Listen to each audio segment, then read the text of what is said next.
Il y a 2,2 milliards d'années, puis une seconde fois il y a environ 800 millions d'années, la Terre s'est entièrement recouverte de glace. Vue de l'espace, cette énorme boule de neige avait tout d'une planète morte. À sa surface régnait une température d'environ moins 50 degrés.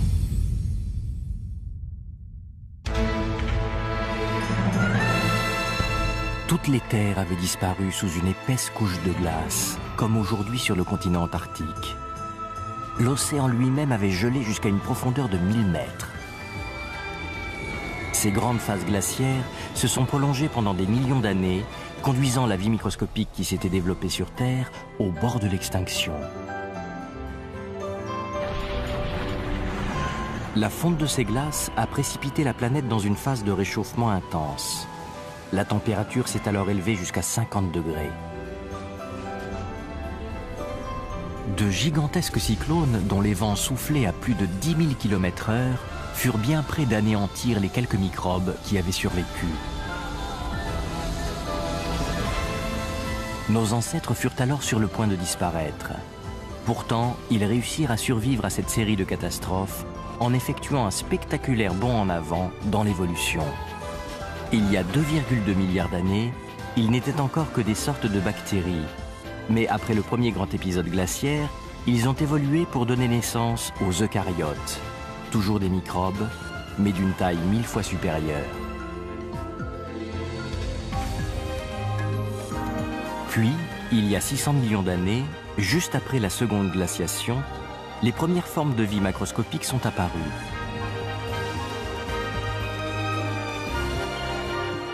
Lors de chacun des grands épisodes glaciaires, la vie a gagné en taille et en complexité. Existe-t-il un lien entre ces événements catastrophiques et la brusque croissance des êtres vivants? Et si ces terribles épisodes glaciaires avaient en fait joué un rôle crucial dans le processus évolutif qui devait un jour donner naissance à l'humanité?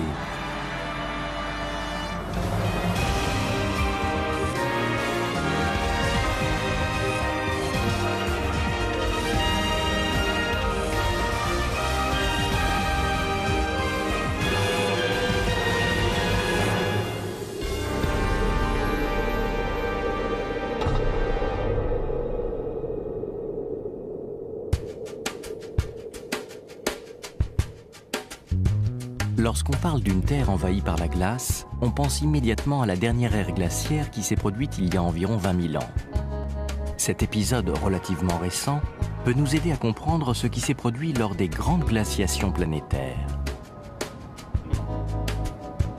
Cet immense îlot de verdure au beau milieu des gratte-ciels de New York, c'est le célèbre Central Park. On trouve ici un grand nombre de gros rochers fort étranges. On leur a donné le nom de blocs erratiques. Ils doivent cette appellation à leur composition totalement différente de celle du socle rocheux de la région, ce qui donne l'impression qu'ils ne sont pas à leur place.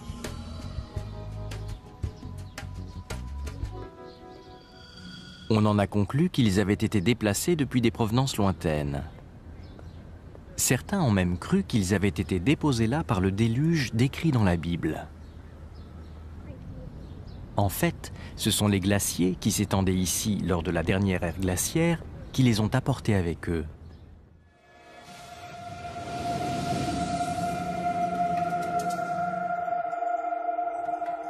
À 3000 km au nord de New York, on peut voir ce phénomène se reproduire.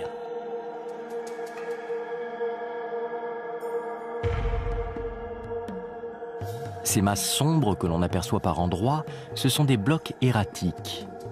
Des pans entiers détachés des montagnes qui entourent ces glaciers.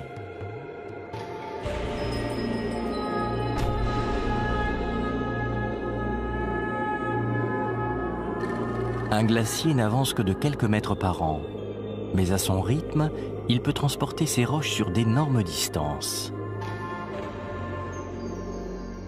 Lorsqu'un épisode glaciaire s'achève, la glace fond et dépose sur place les rochers qu'elle transportait.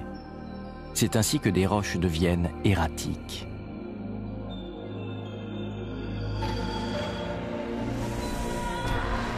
Leur présence signifie qu'un jour, un glacier occupait cet endroit.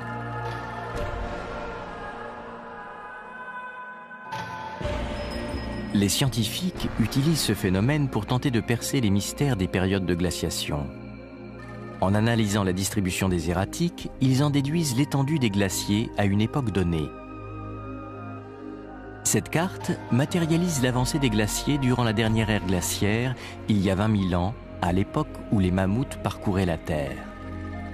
On voit bien que, malgré son nom d'âge de glace, les régions alors recouvertes par les glaciers étaient en fait assez limitées.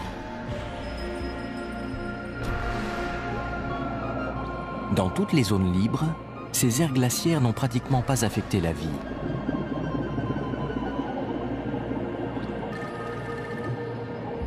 En fait, on pense même qu'elles ont accueilli bon nombre d'animaux qui ont migré depuis les régions glacées.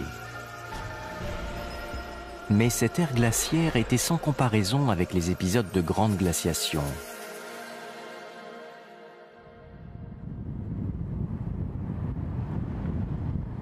Cette immense forêt est située au Canada, au nord du lac Huron.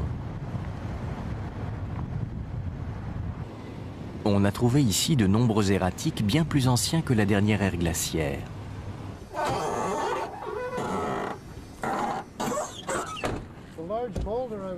Mike Ellstone travaille pour la prospection géologique de l'Ontario. Ces derniers temps, il passe ses journées à accompagner les scientifiques du monde entier qui viennent étudier la région. Voilà celui que je voulais vous montrer. C'est un bloc de granit archéen encastré dans une roche vieille de 2,4 milliards d'années. Cette diamictite s'est formée à la suite d'un mouvement glaciaire qui s'est produit il y a 2,4 milliards d'années. On peut observer de nombreux rochers et graviers dans ces strates. Eux aussi ont été transportés par les glaciers. Ce sont des sédiments glaciaires.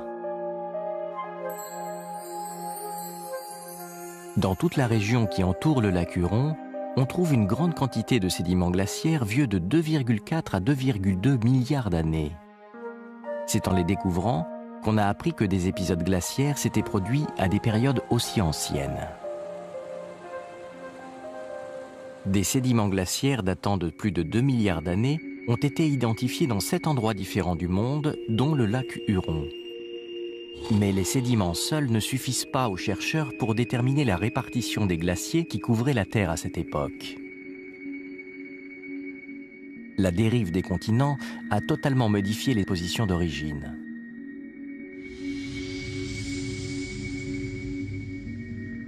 Pourtant, un homme a réussi à résoudre ce casse-tête. Il a retrouvé l'emplacement qu'occupaient il y a 2,2 milliards d'années des sédiments glaciaires aujourd'hui situés en Afrique du Sud. Le docteur Joseph Kirschvink de l'Institut californien de technologie est un spécialiste du magnétisme. Il a découvert un jour le lit de cette rivière asséchée dans l'arrière-pays africain. Sur ces berges, on peut voir un grand nombre de roches aux arêtes saillantes. Ce sont en fait des coulées de lave. On pense qu'elles se sont solidifiées il y a 2,2 milliards d'années et n'ont pratiquement pas changé depuis.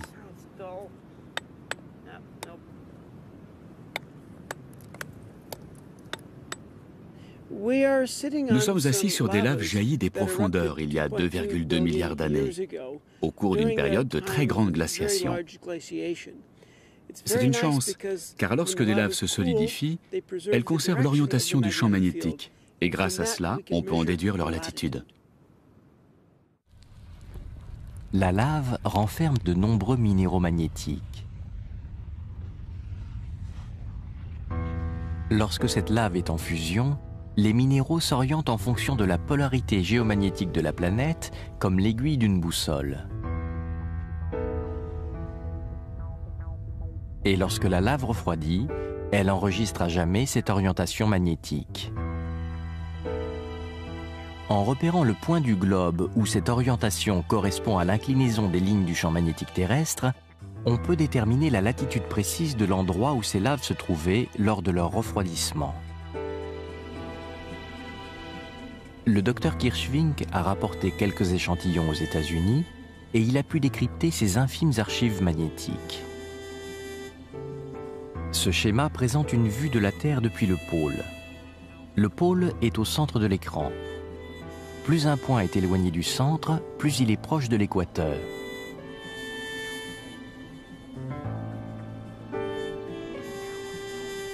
Voici ce qu'a donné le test de l'échantillon de lave rapporté d'Afrique du Sud. Tous les points sont répartis en périphérie sur une latitude moyenne de 11 degrés. Le détecteur a donc révélé que lorsque cette lave contenant des sédiments glaciaires s'est formée, elle était à une latitude très proche de l'équateur, ce qui signifie que les régions proches de l'équateur étaient alors recouvertes par des glaciers. Le fait de trouver des glaciers à cette latitude implique qu'il devait faire encore plus froid plus au nord. Donc que l'ensemble de la planète était glacé jusqu'à l'équateur. On trouve également des sédiments glaciaires qui étaient proches de l'équateur dans des strates vieilles de 800 à 600 millions d'années.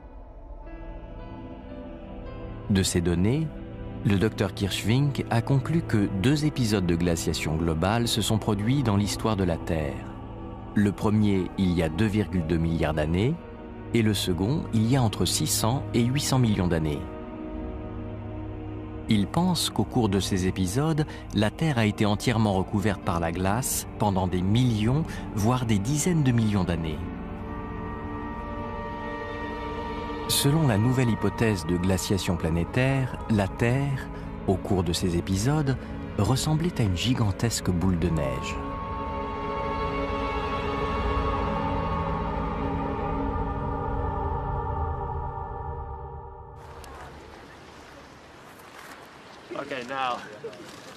Le docteur Paul Hoffman, de l'université d'Harvard, a approfondi cette hypothèse. Selon lui, ces épisodes de grande glaciation ont été bien plus catastrophiques que la dernière ère glaciaire.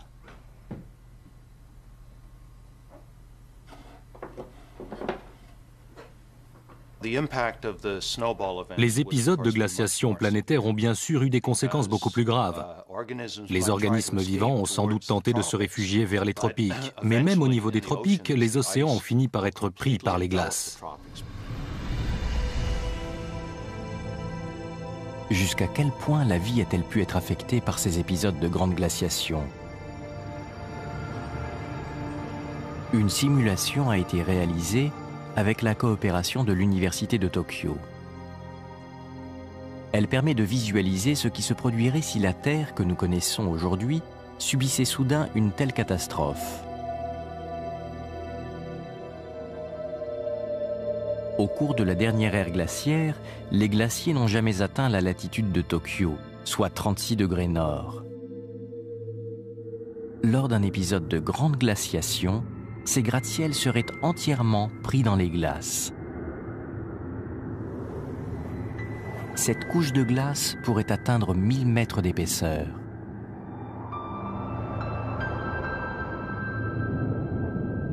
Au début de l'événement, la croissance des glaciers est progressive. Il faut plusieurs millions d'années pour qu'ils atteignent les 20 degrés de latitude où sont situés Hawaï et Cuba. Une partie de la population animale aurait sûrement le temps de se réfugier dans le sanctuaire des tropiques.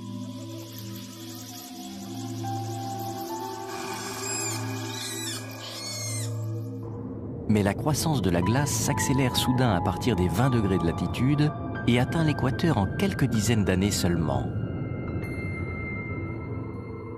Les zones tropicales se transforment elles aussi en un monde de glace. La température plonge à moins 50 degrés et la vie qui s'était réfugiée dans ces zones s'éteint à son tour. Les végétaux aussi disparaissent, ce qui signifie que le maillon essentiel de la chaîne alimentaire est détruit. Sans les végétaux, ni les herbivores, ni les carnivores ne peuvent survivre. L'ensemble des terres émergées est désormais un désert sans vie.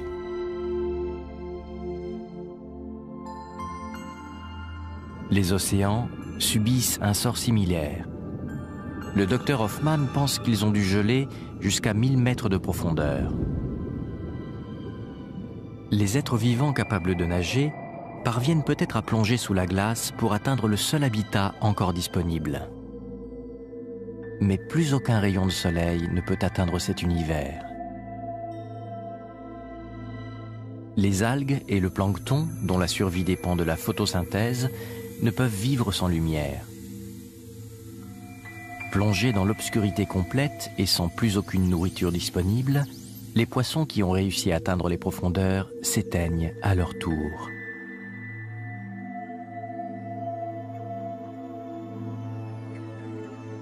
En supprimant toute photosynthèse, un épisode de glaciation totale serait un terrible événement qui détruirait totalement la chaîne alimentaire et transformerait pour une très longue période la Terre en une planète désolée.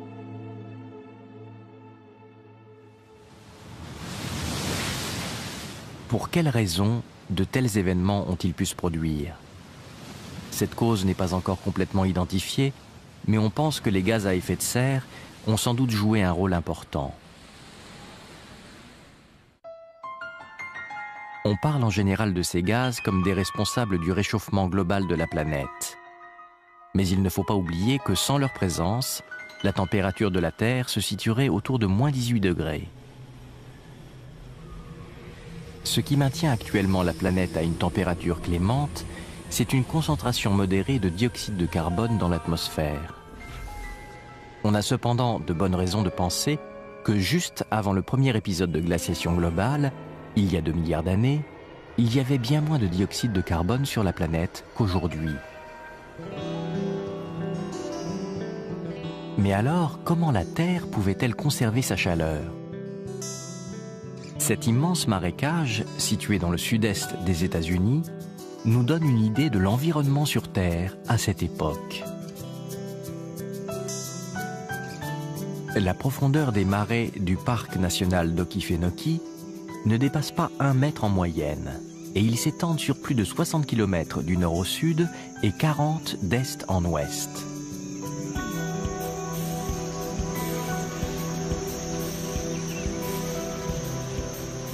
Don Berryhill était professeur de sciences.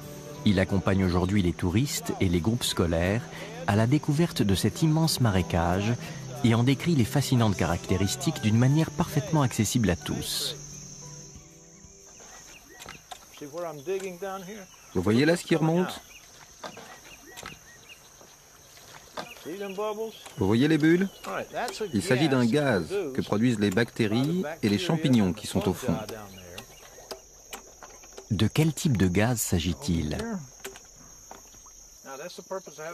Les enfants en recueillent un échantillon à l'aide d'un entonnoir.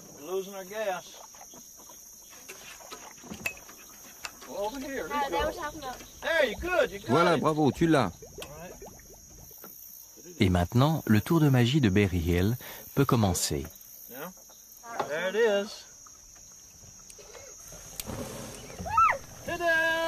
Le gaz prend feu.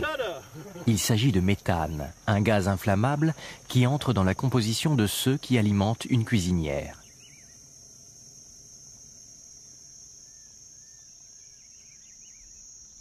La source de ce méthane se trouve dans la vase qui tapisse le fond du marais.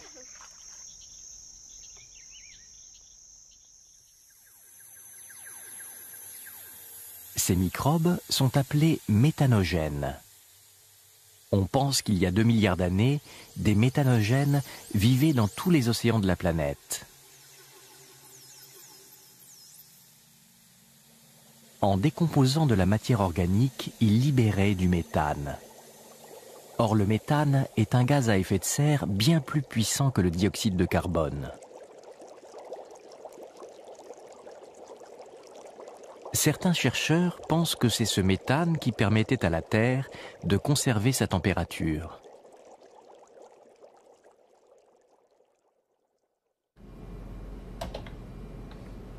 Le docteur Jim Casting de l'Université de Pennsylvanie est un des grands spécialistes mondiaux de l'atmosphère terrestre.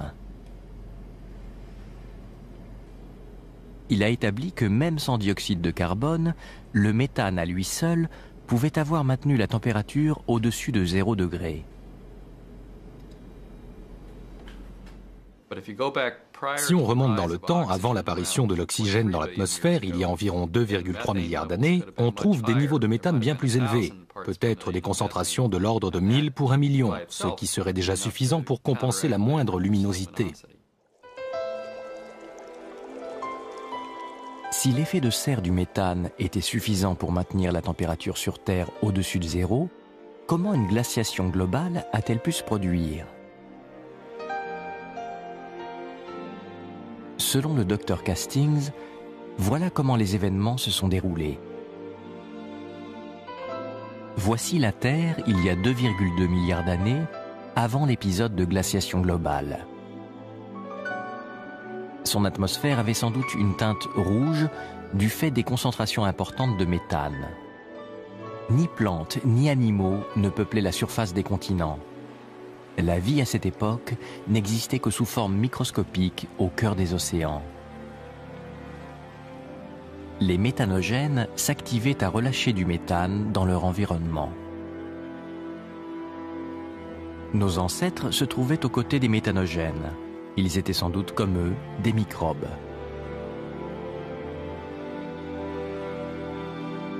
Une catastrophe se produisit alors dans l'océan. Un organisme totalement nouveau, fruit des hasards de la combinaison génétique, fit son apparition. Il s'agissait d'une cyanobactérie, une bactérie capable de photosynthèse. Elle était le premier organisme dans l'histoire de la Terre capable d'utiliser la lumière solaire pour produire de l'oxygène et divers nutriments. D'énormes quantités de l'oxygène produit par ces bactéries finirent par être introduites dans l'atmosphère. C'était la première fois qu'une quantité massive d'oxygène était produite sur Terre. Et cela entraîna une violente réduction de la quantité de méthane présente dans l'atmosphère.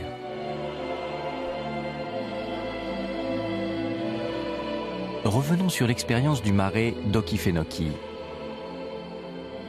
Le méthane prélevé au fond du marécage s'est très facilement enflammé. En fait, c'est le résultat d'une réaction chimique qui se produit lorsque le méthane rencontre de l'oxygène.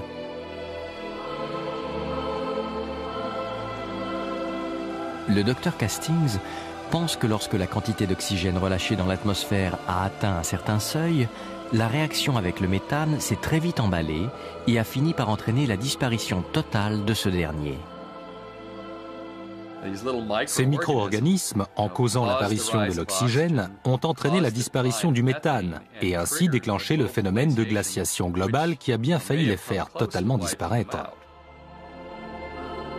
Privée de sa chaude enveloppe de méthane, la Terre s'est rapidement refroidie et est entrée dans une phase glaciaire. C'est la vie qui avait maintenu une température clémente à la surface de la Terre.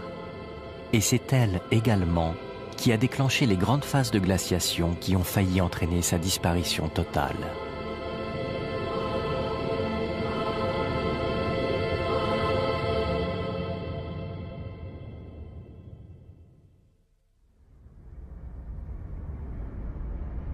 Comment nos ancêtres microscopiques ont-ils pu survivre à ces événements dont on pense qu'ils ont duré plusieurs millions, voire plusieurs dizaines de millions d'années? En Islande, on a découvert un élément de réponse à cette question.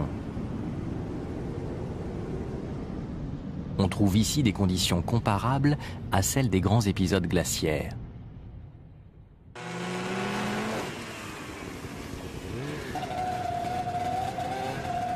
Ces hommes sont des chasseurs de microbes employés par une société privée d'études biologiques. Le docteur Viggo Marteinsson parcourt le pays en quête de microbes dotés de gènes rares qui pourraient intéresser l'industrie pharmaceutique.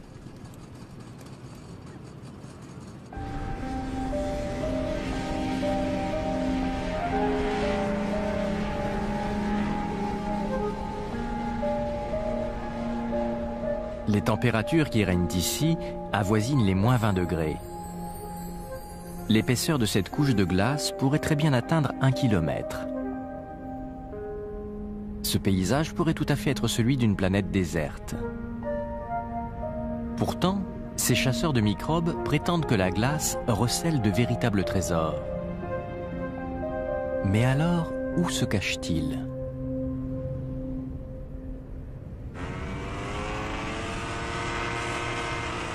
C'est la présence de cette vapeur blanche qui trahit leur repère.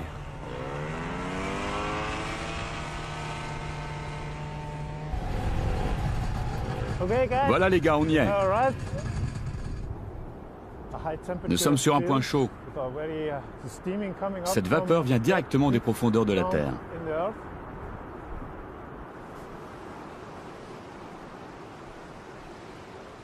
De plus près, on découvre un petit périmètre que la glace ne recouvre pas. De l'eau s'écoule ici. C'est une source chaude. Regardez, c'est formidable. Tout est tapissé de cyanobactéries. Il y en a plein d'espèces différentes.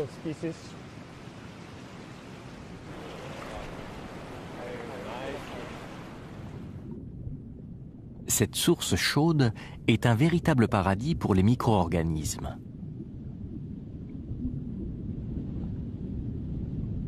En se développant, il forme un épais tapis organique.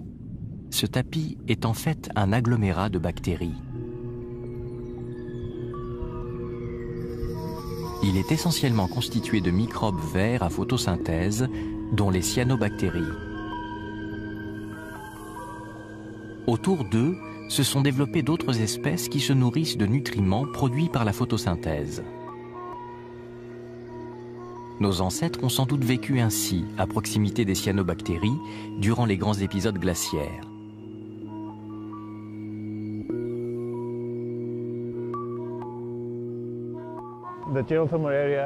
Ces zones géothermiques sont de véritables refuges pour la vie.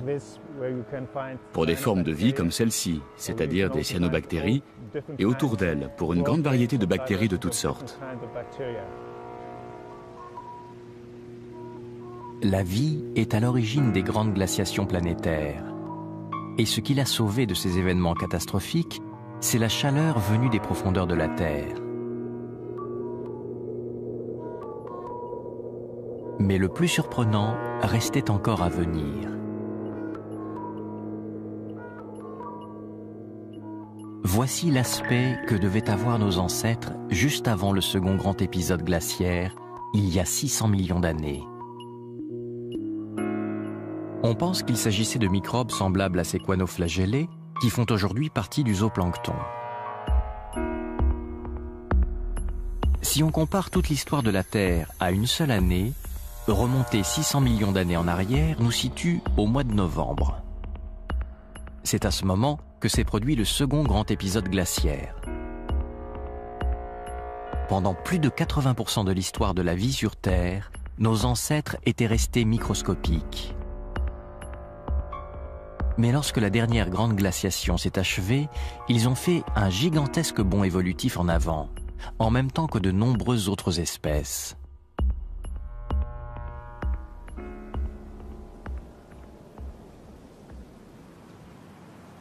Nous sommes ici en Afrique, en Namibie.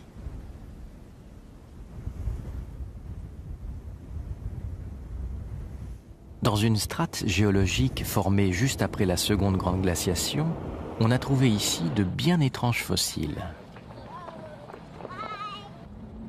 C'est dans cette ferme qu'ils ont été découverts.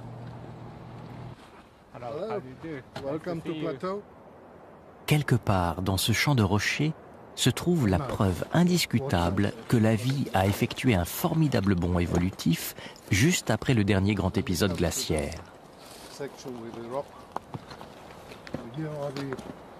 Les fossiles que vous cherchez sont là. On distingue des motifs noirs à la surface du rocher. Ce sont les fossiles d'un organisme qui avait atteint un nouveau stade de l'évolution. Il mesurait 30 cm de long. Ce n'étaient donc clairement plus des microbes.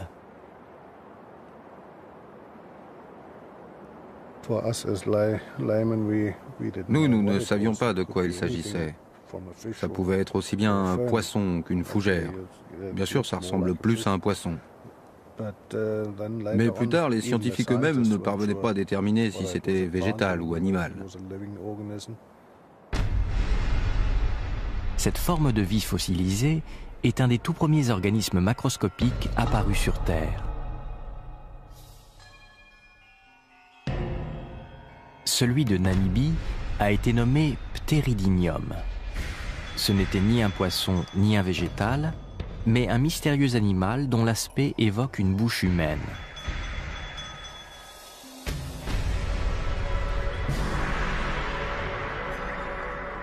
Les scientifiques pensent qu'il devait vivre à demi enfoui sur un fond marin sableux.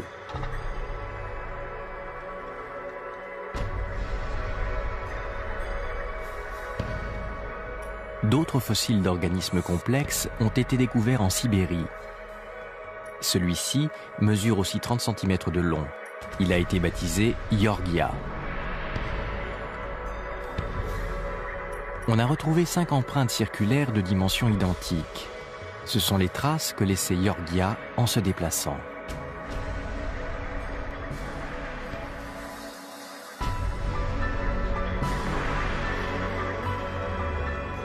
Yorgia rampait librement sur le fond marin, sur lequel il trouvait les nutriments dont il avait besoin.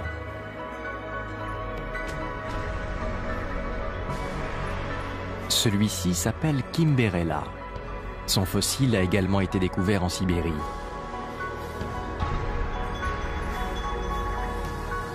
Sa silhouette évoque celle d'une tortue ou d'un escargot. Une sorte de tentacule lui permettait de fouiller le fond sablonneux pour y prélever sa nourriture.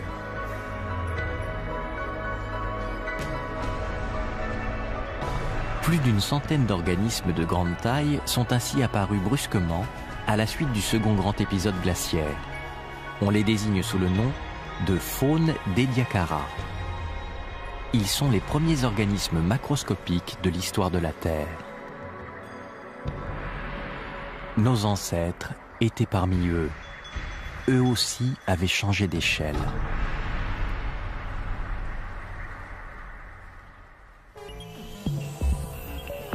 Ce fossile a été découvert en 2003 en Australie.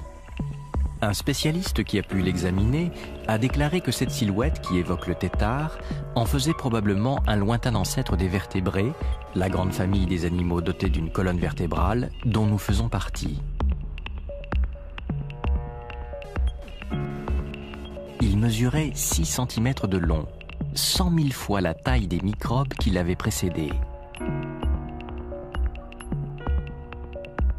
3 milliards d'années après l'apparition de la vie sur Terre, un incroyable bond évolutif a fait passer nos ancêtres à des dimensions visibles à l'œil nu. En fait, à peu près au moment du premier grand épisode glaciaire, il y a 2,2 milliards d'années, nos ancêtres avaient déjà effectué un bond de ce type. Ils étaient passés d'une structure simple de bactéries à une forme appelée eucaryote, déjà 1000 fois plus volumineuse. L'eucaryote était déjà un organisme bien plus complexe, doté d'un noyau et de différentes organelles.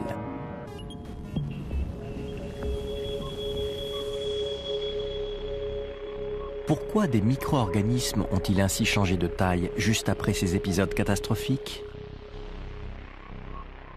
La réponse à cette question était liée à un événement qui s'est produit après chaque grande glaciation.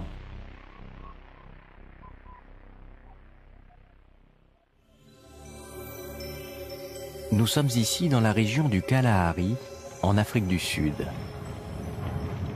Les plus grands gisements de manganèse du monde se trouvent ici.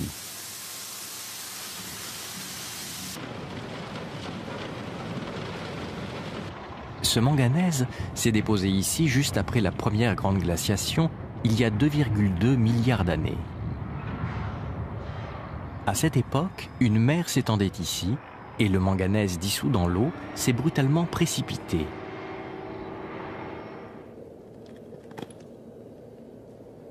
Ces fosses ont été creusées par l'activité minière.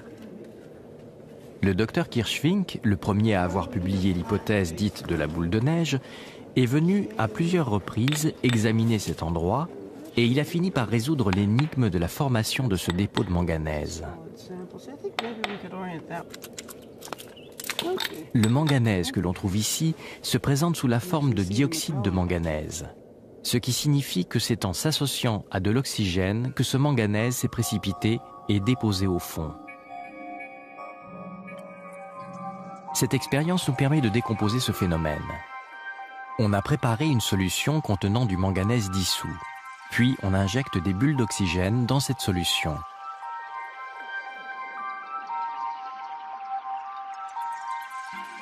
Soudain, le liquide se trouble et vire au noir. L'oxygène et le manganèse se recomposent ensemble pour former du dioxyde de manganèse, un produit insoluble qui se met alors à précipiter. Selon le Dr Kirschvink, c'est la production soudaine d'une grande quantité d'oxygène qui a entraîné la précipitation et le dépôt de tout ce dioxyde de manganèse au lendemain de la première grande glaciation. Seul l'oxygène moléculaire, l'oxygène libre qu'on trouve dans l'air, a la capacité d'oxyder le manganèse et de le faire précipiter sous la forme de cette rouille noire. Ce gigantesque dépôt de manganèse est la preuve qu'une quantité massive d'oxygène a été introduite dans l'environnement juste après l'épisode de la boule de neige. Selon lui, la concentration d'oxygène présente dans l'atmosphère était négligeable à l'origine de la Terre. Il y a 2,2 milliards d'années, à la suite du premier grand épisode de glaciation, elle a atteint 1%. Puis, il y a 600 millions d'années, à la suite du second épisode glaciaire, elle a bondi à 20%, soit pratiquement le niveau actuel.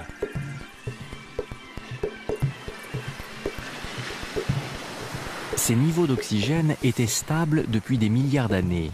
Et selon le Dr Kirschvink, le seul événement qui a pu causer cette énorme augmentation, c'est une grande glaciation planétaire. Or, l'oxygène est une molécule qui produit une très grande quantité d'énergie. C'est sans doute parce que cette énergie était soudain disponible que nos ancêtres sont passés au stade d'eucaryote il y a 2,2 milliards d'années, puis à celui des formes de vie de la faune d'Ediacara il y a 600 millions d'années. Alors pourquoi les grands épisodes glaciaires ont-ils été suivis d'une production massive d'oxygène ? Voici comment le Dr Kirschvink reconstitue l'enchaînement des événements. Durant les épisodes glaciaires, la Terre entière était recouverte de glace. Mais les volcans étaient toujours très actifs.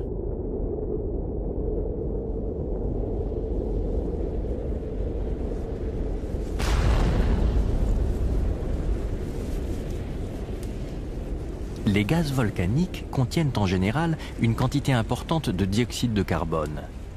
Aujourd'hui, ce dioxyde de carbone se dissout naturellement dans l'eau des océans. Ça m'est venu à l'esprit un matin. Mais bien sûr, le dioxyde de carbone des volcans devait continuer à s'accumuler dans l'atmosphère.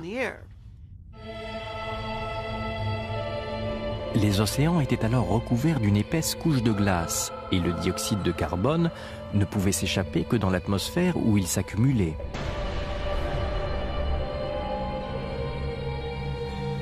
Lorsque le dioxyde de carbone atmosphérique a atteint des concentrations 300 à 2000 fois supérieures à celles d'aujourd'hui, l'effet de serre induit a fait brusquement fondre les glaciers. On passe alors d'une température moyenne de moins 50 à plus 50. Dans ces conditions, la fonte des glaces est extrêmement rapide.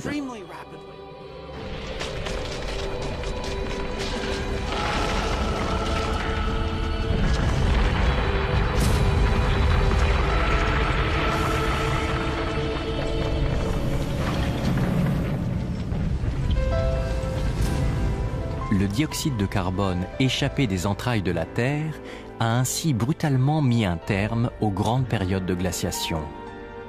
Cette chaleur, venue des profondeurs, qui avait déjà par le passé abrité la vie, est de nouveau intervenue de manière déterminante dans l'histoire de la planète. Mais déjà, toutes les conditions d'une nouvelle catastrophe étaient en place.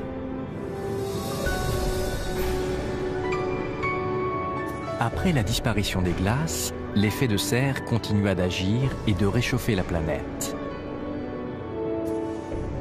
Or, selon une étude récente, lorsque la surface de la mer atteint une température de 45 degrés, un phénomène de violente évaporation se déclenche et engendre de gigantesques cyclones appelés hypercyclones. Il est très probable que de tels phénomènes aient dévasté la Terre juste après les épisodes de grande glaciation. La pression atmosphérique au cœur de ces cyclones devait atteindre 300 hectopascales et la vitesse maximale des vents plus de 10 000 km/h.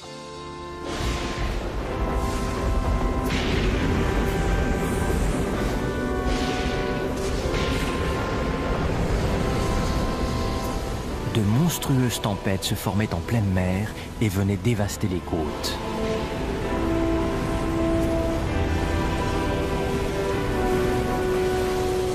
Les océans bouillonnaient furieusement. Et cette soudaine agitation allait achever de faire grimper les niveaux d'oxygène atmosphérique.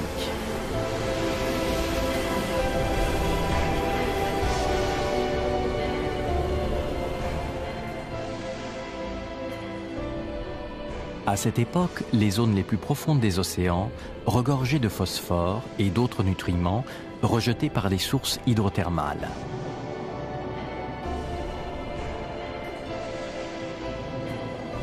En temps normal, ces nutriments sont instantanément utilisés par les bactéries photosynthétiques. Mais pendant les périodes de glaciation totale, ils s'étaient simplement accumulés, faute d'organismes pour les absorber.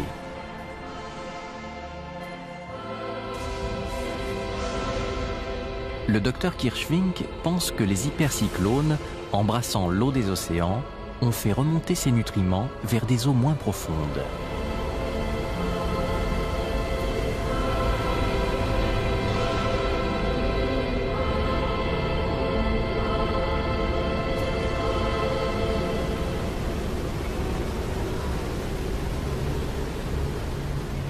Ce phénomène a provoqué la création de riches bouillons de nutriments et de dioxyde de carbone dans les zones peu profondes.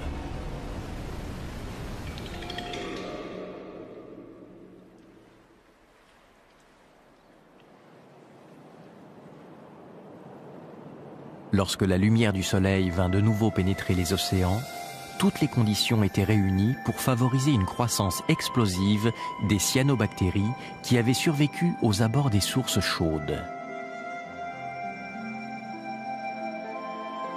Leur vigoureuse activité photosynthétique engendra la production d'une quantité incroyable d'oxygène. Le verre envahit les océans, témoin de l'extraordinaire essor de ces organismes. La force de cette vie qui avait survécu aux 2 grands épisodes glaciaires était en train de modifier la planète. Un nouveau chapitre de son histoire débutait dans un monde riche en oxygène, ce gaz qui allait permettre le développement de formes de vie plus grandes et plus complexes. Si la Terre n'avait pas connu ces grandes glaciations, la vie aurait pu être très différente. La vie sur Terre en serait peut-être encore au stade bactérien. Notre planète serait encore un monde d'océans gluants et de stromatolites, sans qu'aucun être vivant n'ait atteint une taille suffisante pour bouger et agir.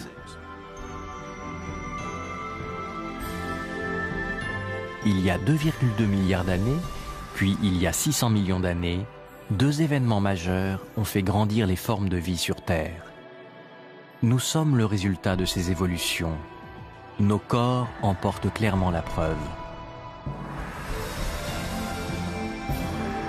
Chacun de nous est composé de 60 trillions de cellules. Et chacune de ces cellules est de type eucaryotique, c'est-à-dire que chacune comporte un noyau. Nous sommes un assemblage de ces eucaryotes qui sont apparus à l'issue de la première grande glaciation, il y a 2,2 milliards d'années.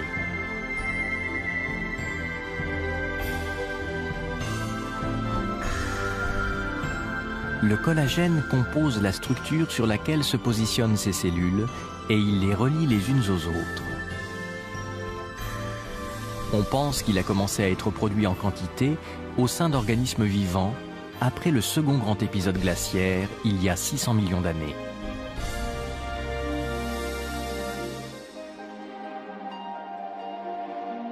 Voici du collagène. Cette substance est synthétisée par nos organismes ainsi que par ceux de tous les animaux vivants. L'expérience suivante démontre clairement ses extraordinaires propriétés. On mélange des cellules en culture avec du collagène.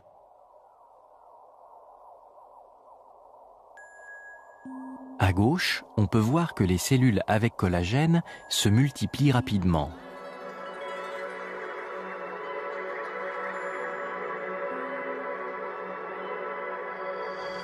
On constate aussi qu'elles commencent à s'agglomérer en s'agrippant les unes aux autres. On a ensuite ajouté de la vitamine C afin de créer un environnement plus propice à la sécrétion de collagène par les cellules. Puis, on l'a laissé en culture pendant 1 mois.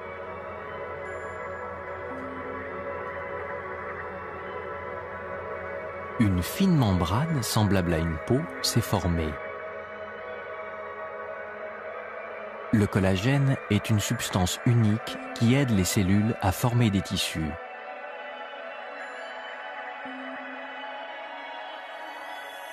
Ceci est une cellule vue au microscope électronique. Et voici du collagène. Lorsque la cellule se multiplie, elle assemble avec le collagène qu'elle a sécrété une fine structure en forme de filet. Les autres cellules vont venir s'y coller pour former des tissus de différentes formes.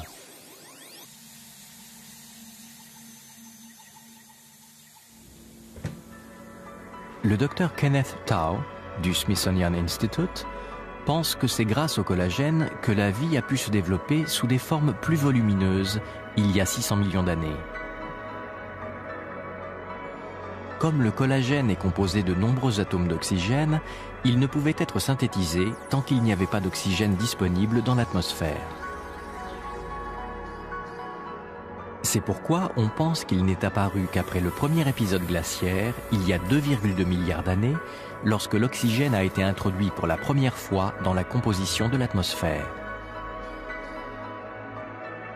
Mais à cette époque, la majeure partie de l'oxygène atmosphérique était utilisée pour la respiration. Il en restait donc fort peu pour produire du collagène. Sa production en grande quantité n'est devenue possible qu'à partir de l'énorme augmentation des niveaux d'oxygène qui a suivi le second épisode de glaciation.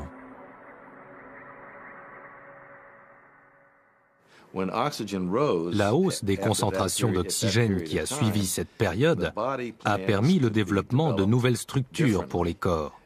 Et les animaux plus grands, aux formes plates, ont pu apparaître grâce à l'utilisation de plus de collagène, d'un collagène plus résistant.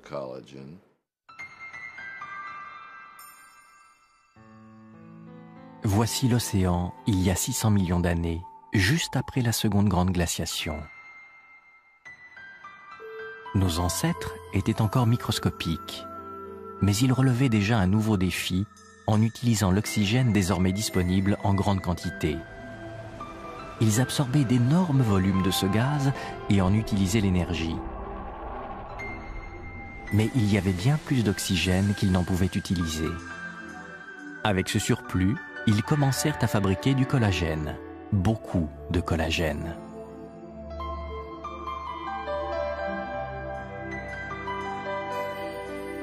Eux, qui étaient restés microscopiques pendant si longtemps, se mirent à fabriquer différentes sortes de tissus en utilisant ce collagène. Pour la première fois dans l'histoire de la Terre, émergeait un monde peuplé d'organismes complexes et volumineux. Notre ancêtre était l'une de ces créatures paléozoïques, et il franchit une phase évolutive décisive en acquérant certaines structures caractéristiques que nous possédons encore.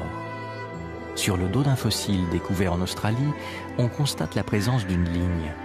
Elle pourrait bien être le précurseur de la colonne vertébrale qui soutient notre corps. On remarque aussi sur la tête des renflements qui pourraient avoir joué le rôle d'organes sensoriels, annonçant peut-être déjà nos yeux.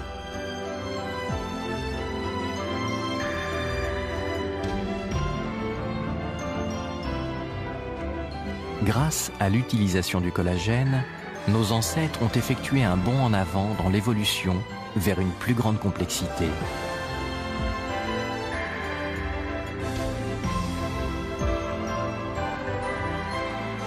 Lorsque la vie eut enfin surmonté l'épreuve des grandes catastrophes, le processus évolutif qui devait un jour mener jusqu'à nous connut une spectaculaire accélération. Ces deux grandes périodes de glaciation qui ont si durement affecté la Terre avaient aussi préparé la route qui allait mener jusqu'à nous.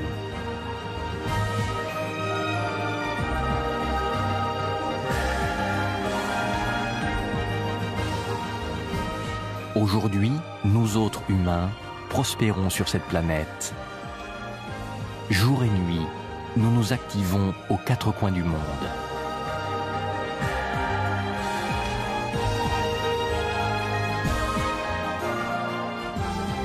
Cette agitation est visible de très loin. Depuis l'espace, on se rend immédiatement compte que cette planète regorge de vie.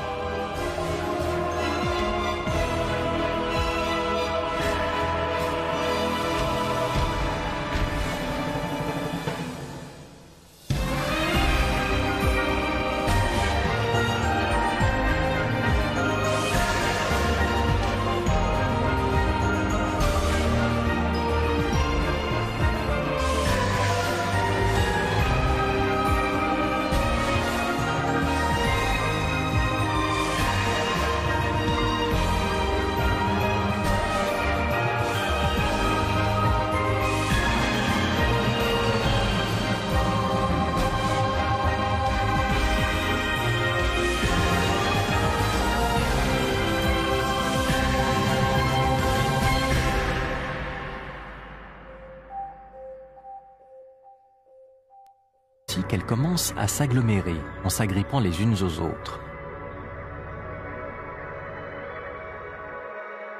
On a ensuite ajouté de la vitamine C afin de créer un environnement plus propice à la sécrétion de collagène par les cellules. Puis, on l'a laissé en culture pendant un mois.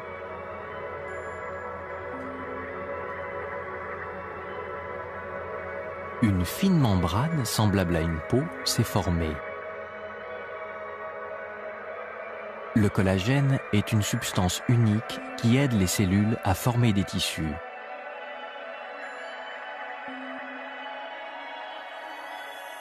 Ceci est une cellule vue au microscope électronique. Et voici du collagène. Lorsque la cellule se multiplie, elle assemble avec le collagène qu'elle a sécrété une fine structure en forme de filet. Les autres cellules vont venir s'y coller pour former des tissus de différentes formes.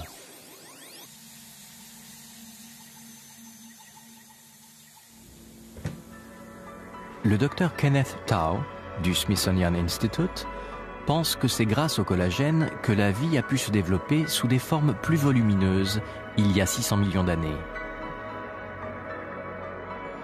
Comme le collagène est composé de nombreux atomes d'oxygène, il ne pouvait être synthétisé tant qu'il n'y avait pas d'oxygène disponible dans l'atmosphère. C'est pourquoi on pense qu'il n'est apparu qu'après le premier épisode glaciaire, il y a 2,2 milliards d'années, lorsque l'oxygène a été introduit pour la première fois dans la composition de l'atmosphère. Mais à cette époque, la majeure partie de l'oxygène atmosphérique était utilisée pour la respiration. Il en restait donc fort peu pour produire du collagène. Sa production en grande quantité n'est devenue possible qu'à partir de l'énorme augmentation des niveaux d'oxygène qui a suivi le second épisode de glaciation.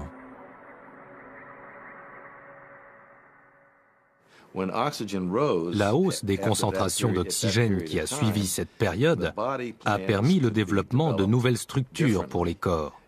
Et des animaux plus grands, aux formes plates, ont pu apparaître grâce à l'utilisation de plus de collagène, d'un collagène plus résistant.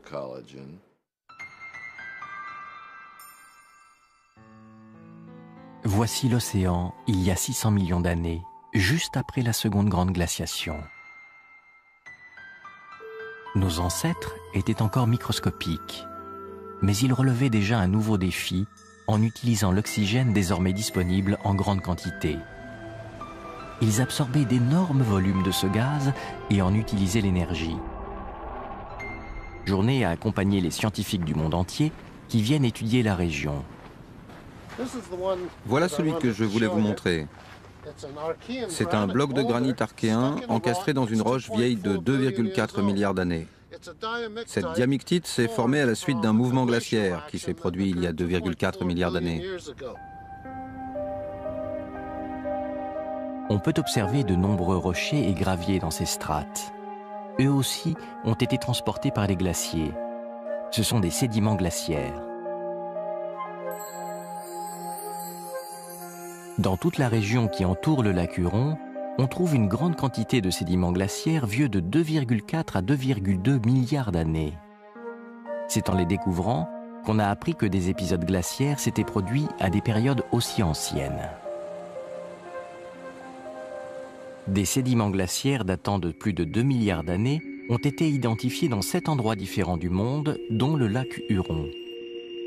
Mais les sédiments seuls ne suffisent pas aux chercheurs pour déterminer la répartition des glaciers qui couvraient la Terre à cette époque. La dérive des continents a totalement modifié les positions d'origine.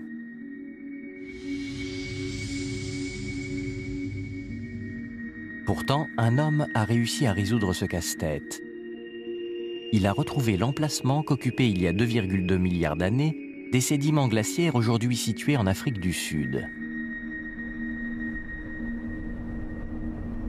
Le docteur Joseph Kirschvink de l'Institut californien de technologie est un spécialiste du magnétisme.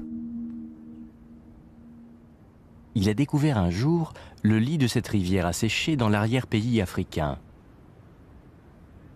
Sur ces berges, on peut voir un grand nombre de roches aux arêtes saillantes.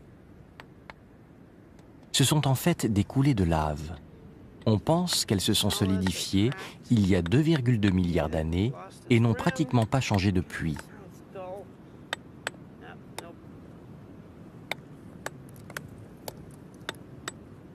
Nous sommes assis sur des laves jaillies des profondeurs il y a 2,2 milliards d'années, au cours d'une période de très grande glaciation. C'est une chance, car lorsque des laves se solidifient, elles conservent l'orientation du champ magnétique, et grâce à cela, on peut en déduire leur latitude. La lave renferme de nombreux minéraux magnétiques. Lorsque cette lave est en fusion, les minéraux s'orientent en fonction de la polarité géomagnétique de la planète, comme l'aiguille d'une boussole. Et lorsque la lave refroidit, elle enregistre à jamais cette orientation magnétique. L'ensemble des terres émergées est désormais un désert sans vie.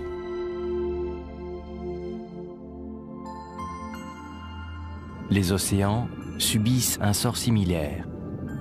Le docteur Hoffman pense qu'ils ont dû geler jusqu'à 1000 mètres de profondeur. Les êtres vivants capables de nager parviennent peut-être à plonger sous la glace pour atteindre le seul habitat encore disponible.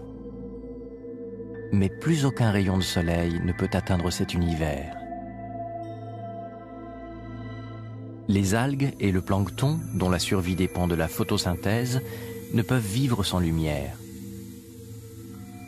Plongés dans l'obscurité complète et sans plus aucune nourriture disponible, les poissons qui ont réussi à atteindre les profondeurs s'éteignent à leur tour.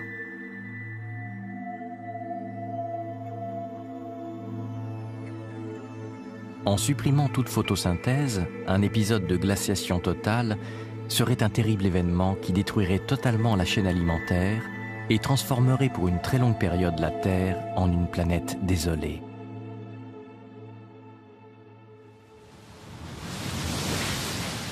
Pour quelles raisons de tels événements ont-ils pu se produire? Cette cause n'est pas encore complètement identifiée, mais on pense que les gaz à effet de serre ont sans doute joué un rôle important. On parle en général de ces gaz comme des responsables du réchauffement global de la planète. Mais il ne faut pas oublier que sans leur présence, la température de la Terre se situerait autour de moins 18 degrés. Ce qui maintient actuellement la planète à une température clémente c'est une concentration modérée de dioxyde de carbone dans l'atmosphère. On a cependant de bonnes raisons de penser que juste avant le premier épisode de glaciation globale, il y a 2 milliards d'années, il y avait bien moins de dioxyde de carbone sur la planète qu'aujourd'hui. Mais alors, comment la Terre pouvait-elle conserver sa chaleur? Cet immense marécage, situé dans le sud-est des États-Unis, nous donne une idée de l'environnement sur Terre à cette époque. La profondeur des marais du parc national d'Okefenokee ne dépasse pas 1 mètre en moyenne, et ils s'étendent sur plus de 60 km du nord au sud et 40 d'est en ouest.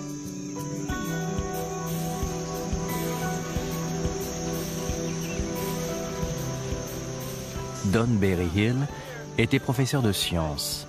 Il accompagne aujourd'hui les touristes et les groupes scolaires à la découverte de cet immense marécage et en décrit les fascinantes caractéristiques d'une manière parfaitement accessible. Il se présente sous la forme de dioxyde de manganèse, ce qui signifie que c'est en s'associant à de l'oxygène que ce manganèse s'est précipité et déposé au fond.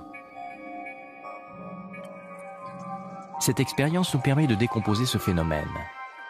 On a préparé une solution contenant du manganèse dissous, puis on injecte des bulles d'oxygène dans cette solution.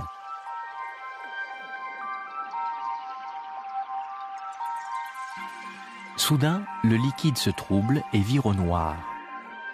L'oxygène et le manganèse se recomposent ensemble pour former du dioxyde de manganèse, un produit insoluble qui se met alors à précipiter. Selon le Dr Kirschvink, c'est la production soudaine d'une grande quantité d'oxygène qui a entraîné la précipitation et le dépôt de tout ce dioxyde de manganèse au lendemain de la première grande glaciation. Seul l'oxygène moléculaire, l'oxygène libre qu'on trouve dans l'air, a la capacité d'oxyder le manganèse et de le faire précipiter sous la forme de cette rouille noire. Ce gigantesque dépôt de manganèse est la preuve qu'une quantité massive d'oxygène a été introduite dans l'environnement juste après l'épisode de la boule de neige. Selon lui, la concentration d'oxygène présente dans l'atmosphère était négligeable à l'origine de la Terre. Il y a 2,2 milliards d'années, à la suite du premier grand épisode de glaciation, elle a atteint 1%. Puis, il y a 600 millions d'années, à la suite du second épisode glaciaire, elle a bondi à 20%, soit pratiquement le niveau actuel.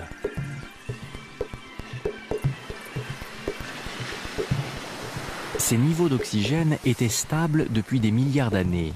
Et selon le Dr Kirschvink, le seul événement qui a pu causer cette énorme augmentation, c'est une grande glaciation planétaire. Or, l'oxygène est une molécule qui produit une très grande quantité d'énergie. C'est sans doute parce que cette énergie était soudain disponible que nos ancêtres sont passés au stade d'eucaryote il y a 2,2 milliards d'années, puis à celui des formes de vie de la faune d'Ediacara il y a 600 millions d'années. Alors pourquoi les grands épisodes glaciaires ont-ils été suivis d'une production massive d'oxygène? Voici comment le Dr Kirschvink reconstitue l'enchaînement des événements. Durant les épisodes glaciaires, la Terre entière était recouverte de glace. Mais les volcans étaient toujours très actifs.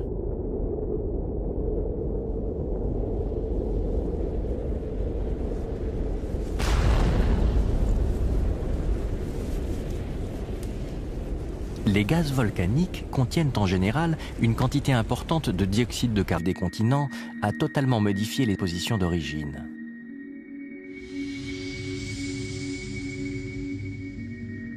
Pourtant, un homme a réussi à résoudre ce casse-tête. Il a retrouvé l'emplacement qu'occupaient il y a 2,2 milliards d'années des sédiments glaciaires aujourd'hui situés en Afrique du Sud. Le docteur Joseph Kirschvink, de l'Institut californien de technologie, est un spécialiste du magnétisme. Il a découvert un jour le lit de cette rivière asséchée dans l'arrière-pays africain. Sur ces berges, on peut voir un grand nombre de roches aux arêtes saillantes. Ce sont en fait des coulées de lave. On pense qu'elles se sont solidifiées il y a 2,2 milliards d'années et n'ont pratiquement pas changé depuis.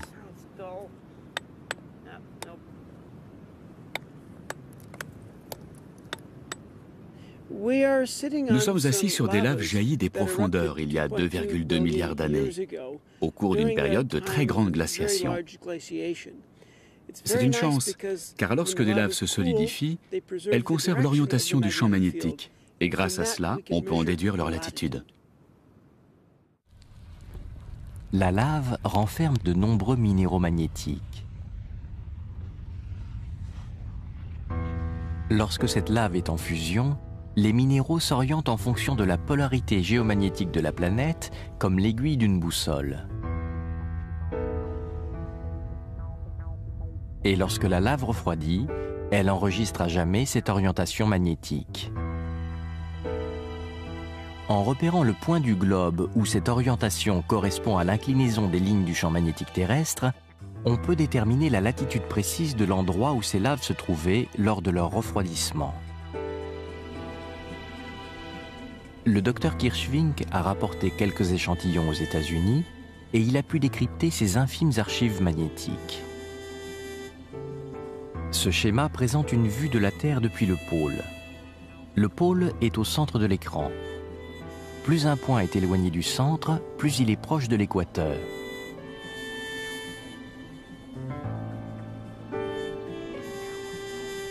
Voici ce qu'a donné le test de l'échantillon de lave rapporté d'Afrique du Sud. Tous les points sont répartis en périphérie sur une latitude moyenne de 11 degrés. Le détecteur a donc révélé que lorsque cette lave contenant des sédiments glaciaires s'est formée, elle était à une latitude très proche de l'équateur, ce qui signifie que les régions proches de l'équateur étaient alors recouvertes par des glaciers. Le fait durait autour de moins 18 degrés.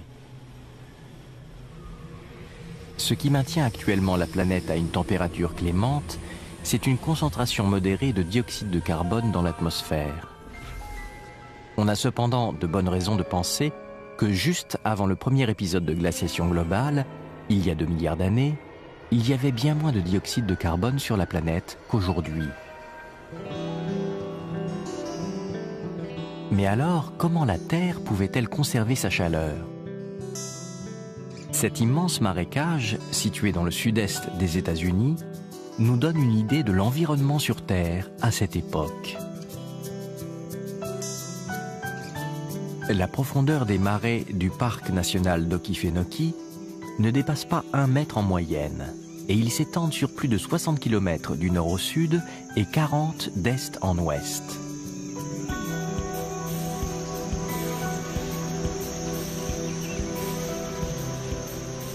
Don Berryhill était professeur de sciences. Il accompagne aujourd'hui les touristes et les groupes scolaires à la découverte de cet immense marécage et en décrit les fascinantes caractéristiques d'une manière parfaitement accessible à tous. Vous voyez là ce qui remonte? Vous voyez les bulles? Il s'agit d'un gaz que produisent les bactéries et les champignons qui sont au fond. De quel type de gaz s'agit-il? Les enfants en recueillent un échantillon à l'aide d'un entonnoir.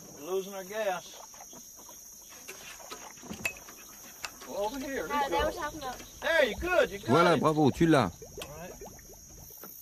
Et maintenant, le tour de magie de Berryhill peut commencer.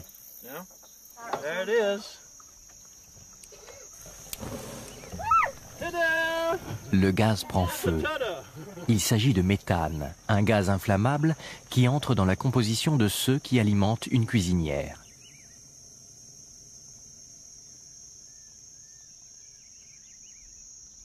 La source de ce méthane se trouve dans la vase qui tapisse le fond du marais.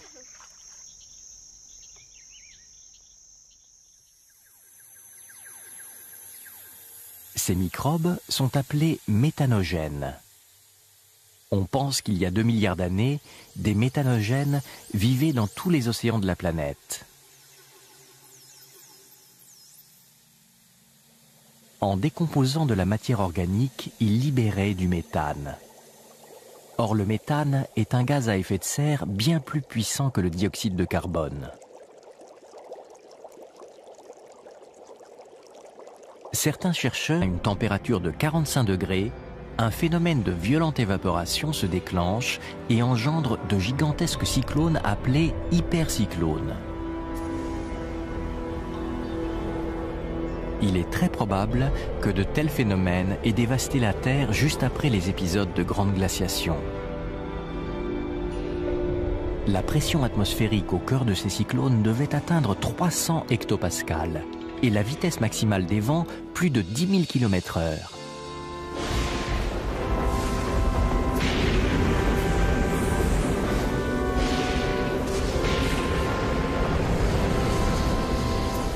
De monstrueuses tempêtes se formaient en pleine mer et venaient dévaster les côtes.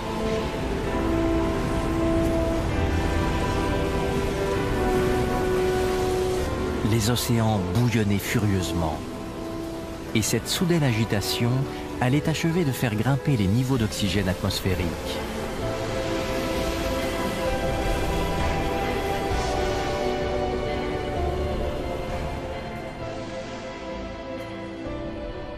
À cette époque, les zones les plus profondes des océans regorgeaient de phosphore et d'autres nutriments rejetés par des sources hydrothermales.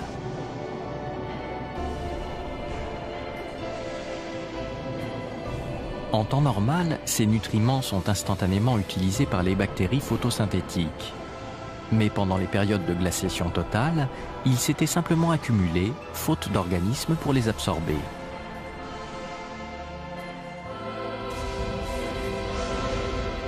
Le docteur Kirschvink pense que les hypercyclones, embrassant l'eau des océans, ont fait remonter ces nutriments vers des eaux moins profondes.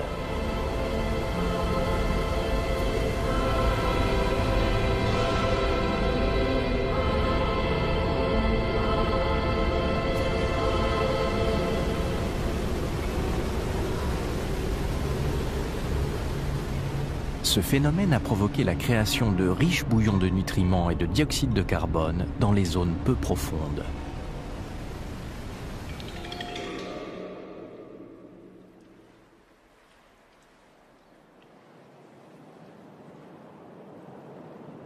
Lorsque la lumière du soleil vint de nouveau pénétrer les océans, toutes les conditions étaient réunies pour favoriser une croissance explosive des cyanobactéries qui avaient survécu aux abords des sources chaudes. Leur vigoureuse activité photosynthétique engendra la production d'une quantité incroyable d'oxygène. Le verre envahit les océans, témoin de l'extraordinaire essor de ces organismes. Bactéries, et autour d'elles, pour une grande variété de bactéries de toutes sortes. La vie est à l'origine des grandes glaciations planétaires. Et ce qui l'a sauvé de ces événements catastrophiques, c'est la chaleur venue des profondeurs de la Terre. Mais le plus surprenant restait encore à venir. Voici l'aspect que devaient avoir nos ancêtres juste avant le second grand épisode glaciaire, il y a 600 millions d'années. On pense qu'il s'agissait de microbes semblables à ces choanoflagellés qui font aujourd'hui partie du zooplancton. Si on compare toute l'histoire de la Terre à une seule année, remonter 600 millions d'années en arrière nous situe au mois de novembre. C'est à ce moment que s'est produit le second grand épisode glaciaire.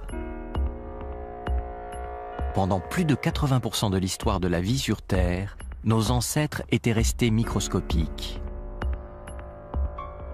Mais lorsque la dernière grande glaciation s'est achevée, ils ont fait un gigantesque bond évolutif en avant, en même temps que de nombreuses autres espèces.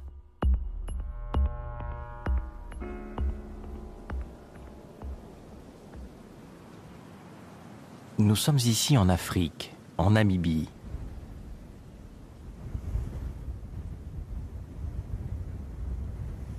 Dans une strate géologique formée juste après la seconde grande glaciation, on a trouvé ici de bien étranges fossiles. C'est dans cette ferme qu'ils ont été découverts.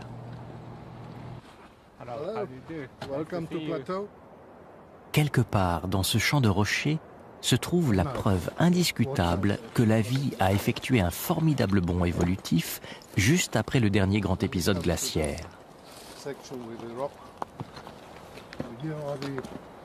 Les fossiles que vous cherchez sont là. On distingue des motifs noirs à la surface du rocher. Ce sont les fossiles d'un organisme qui avait atteint un nouveau stade de l'évolution. Il mesurait 30 cm de long. Ce n'étaient donc clairement plus des microbes.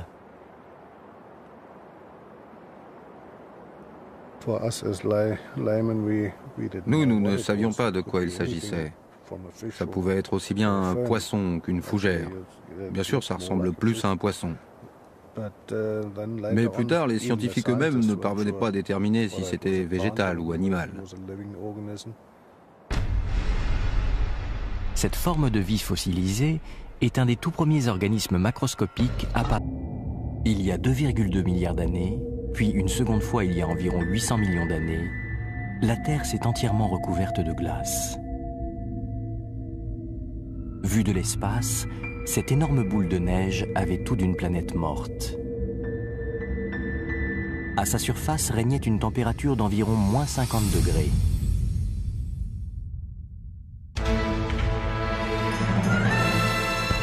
Toutes les terres avaient disparu sous une épaisse couche de glace, comme aujourd'hui sur le continent antarctique. L'océan lui-même avait gelé jusqu'à une profondeur de 1000 mètres. Ces grandes phases glaciaires se sont prolongées pendant des millions d'années, conduisant la vie microscopique qui s'était développée sur Terre au bord de l'extinction. La fonte de ces glaces a précipité la planète dans une phase de réchauffement intense.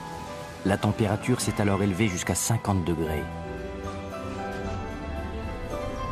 De gigantesques cyclones, dont les vents soufflaient à plus de 10 000 km/h, furent bien près d'anéantir les quelques microbes qui avaient survécu.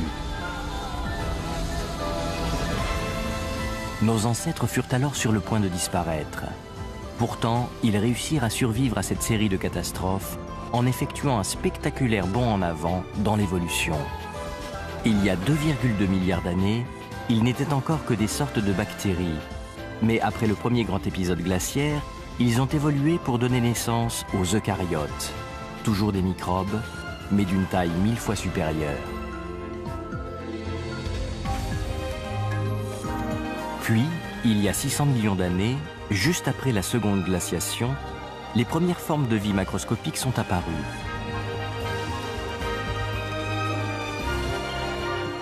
Lors de chacun des grands épisodes glaciaires, la vie a gagné en taille et en complexité. Existe-t-il un lien entre ces événements catastrophiques et la brusque croissance des êtres vivants? Et si ces terribles épisodes glaciaires avaient en fait joué un rôle crucial dans le processus évolutif qui devait un jour donner naissance à l'humanité?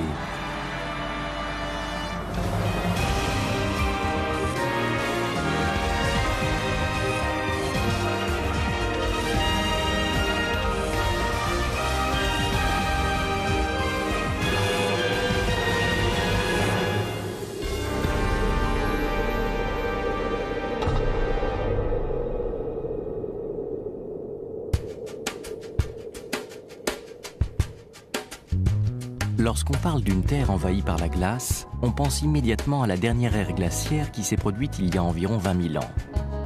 Cet épisode... Mais il y avait bien plus d'oxygène qu'ils n'en pouvaient utiliser. Avec ce surplus, ils commencèrent à fabriquer du collagène. Beaucoup de collagène.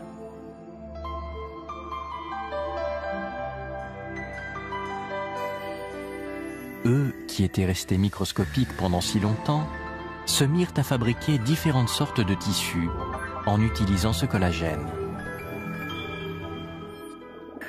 Pour la première fois dans l'histoire de la Terre, émergeait un monde peuplé d'organismes complexes et volumineux.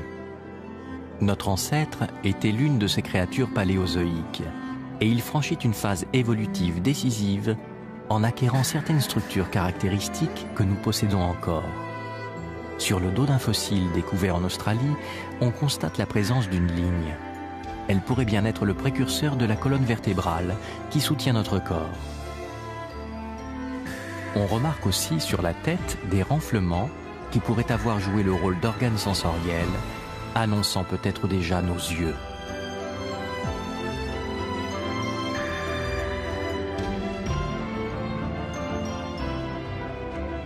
Grâce à l'utilisation du collagène, nos ancêtres ont effectué un bond en avant dans l'évolution vers une plus grande complexité.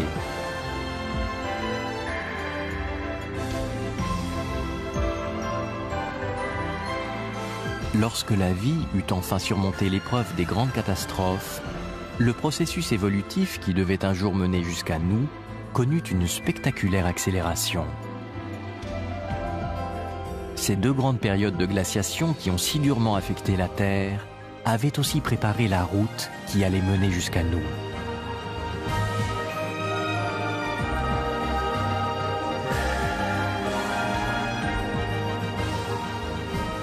Aujourd'hui, nous autres humains prospérons sur cette planète. Jour et nuit, nous nous activons aux quatre coins du monde.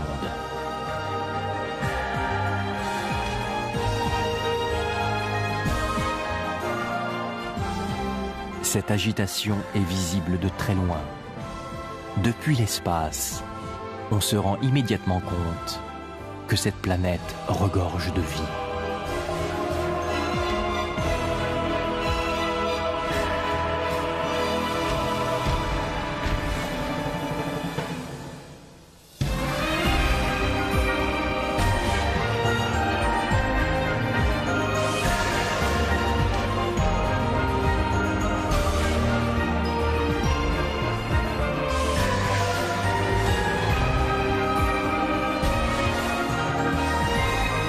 La laisser en culture pendant un mois.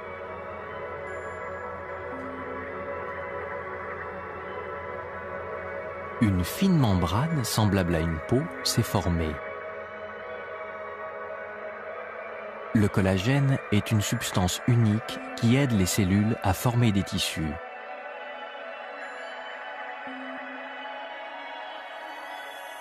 Ceci est une cellule vue au microscope électronique.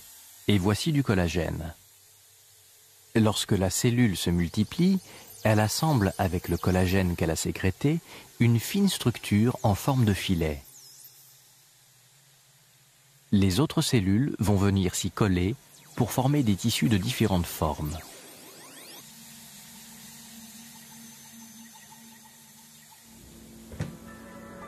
Le docteur Kenneth Tao du Smithsonian Institute pense que c'est grâce au collagène que la vie a pu se développer sous des formes plus volumineuses il y a 600 millions d'années.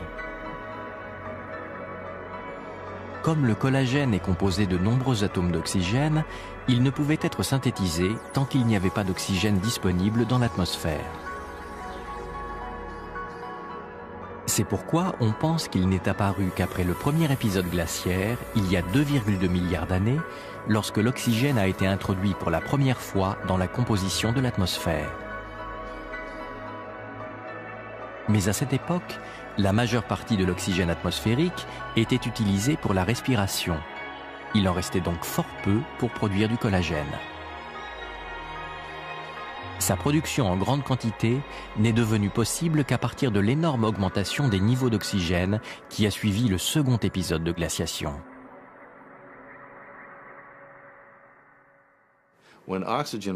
La hausse des concentrations d'oxygène qui a suivi cette période a permis le développement de nouvelles structures pour les corps. Et des animaux plus grands, aux formes plates, ont pu apparaître grâce à l'utilisation de plus de collagène, d'un collagène plus résistant.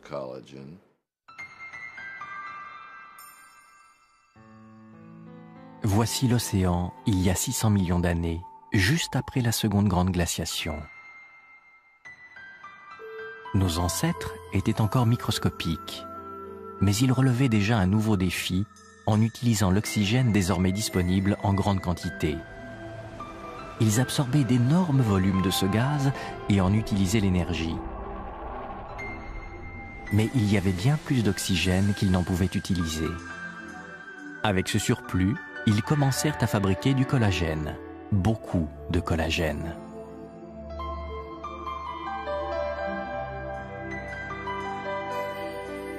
Cela m'est venu à l'esprit un matin. Mais bien sûr, le dioxyde de carbone des volcans devait continuer à s'accumuler dans l'atmosphère. Les océans étaient alors recouverts d'une épaisse couche de glace et le dioxyde de carbone ne pouvait s'échapper que dans l'atmosphère où il s'accumulait.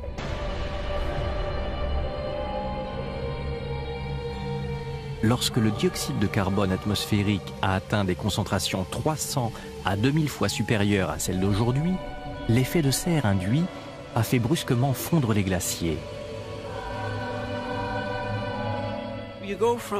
On passe alors d'une température moyenne de moins 50 à plus 50. Dans ces conditions, la fonte des glaces est extrêmement rapide.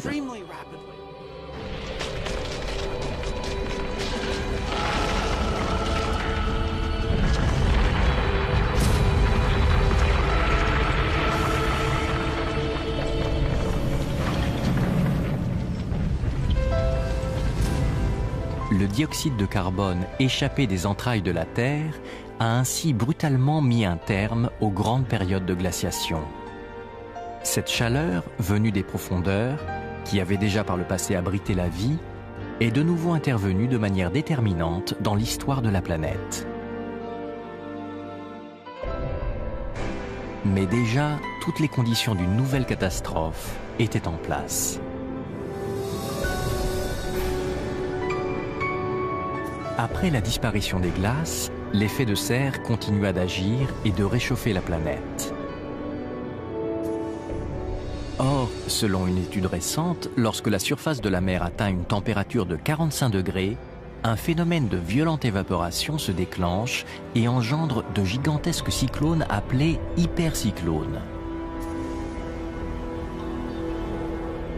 Il est très probable que de tels phénomènes aient dévasté la Terre juste après les épisodes de grande glaciation. La pression atmosphérique au cœur de ces cyclones devait atteindre 300 hectopascales et la vitesse maximale des vents plus de 10 000 km/h.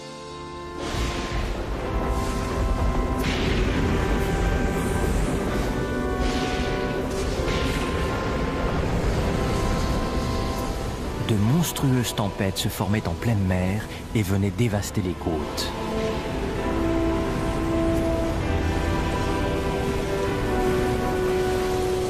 Les océans bouillonnaient furieusement. Et cette soudaine agitation allait achever de faire grimper les niveaux d'oxygène atmosphérique.